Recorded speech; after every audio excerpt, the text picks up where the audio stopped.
So before I left, the bridge going over the little Schulkill, I looked across and I said, you know, that would be a great place to have lunch.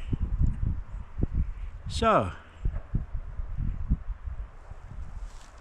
I went over to a tree farm office and asked permission. And I got permission.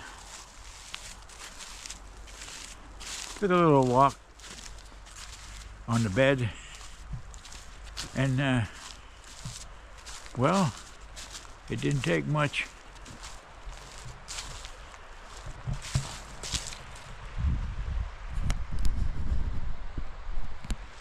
To find the other side.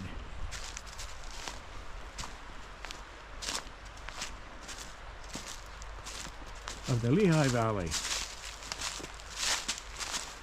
Bridge, Pottsville branch.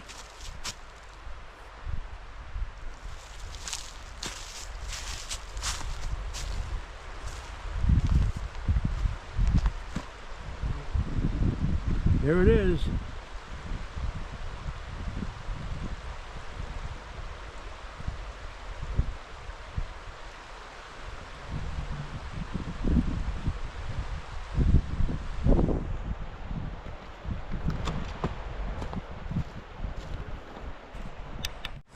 Lunch. Brought my bag with me. I haven't had that out for a while. I have deep pockets in my coat, my winter stuff, and I don't wear it, but now I have it out. It's old. A lot of wear here, a lot of wear. I have crackers. Oh. I had my phone in here too. I reached for my phone. I'm in the car. What do I see? A tick. And it jumps off. Now a tick is in my car. Now, how in the heck am I going to find that? I guess you could say I'm ticked off.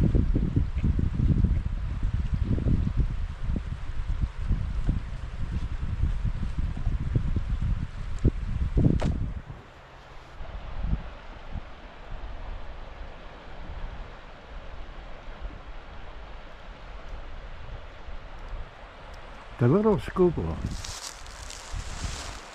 Schulkill that could. Once it was mined so horrible,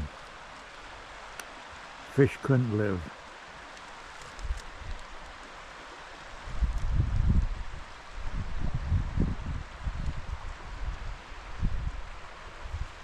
But it's been cleaned up.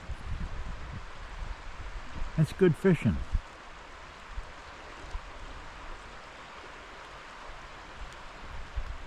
Beautiful sight, isn't it? You know, when I was over the other side, and even this side, there were times when I got a little fearful. The height, looking down. And I thought, wow, what if I was ever in a position where I was so scared, so frightful, that I couldn't make the necessary move because of heights to save myself. And I thought of John Muir. He went up in Alaska. They were on a canoe trip. I think about 3 big canoes. They were like 30-footers. And they were going up there, excursions, scientific evidence. Muir was taking a lot of notes for his books. He went up there with a minister. A minister came along, and the minister had this little mutt, this little dog. His name was Stricteen. Stricteen. And John Muir didn't think too much of this dog, but this dog loved John Muir and followed him around all the time. John Muir was taking off early in the morning. He was going to go up into the glaciers. He's going to he's going to hike up and through the glaciers, up into the crevices. And the dog wanted to come along, and John said, no, no, stay here, but the dog wouldn't and took off with him. So eventually John got into a bad position where he had one of those times. He was scared, he was frightful, but he knew that there was only one way to get out of this. He had to cross a crevice, and it was very tight, and he made the move. He got to the other side. Stricteen didn't want to move. Stricteen was frightful, he was scared. John was calling him, and he wouldn't move, and he wouldn't move, and he was shaking. But then finally, bam, the dog takes off,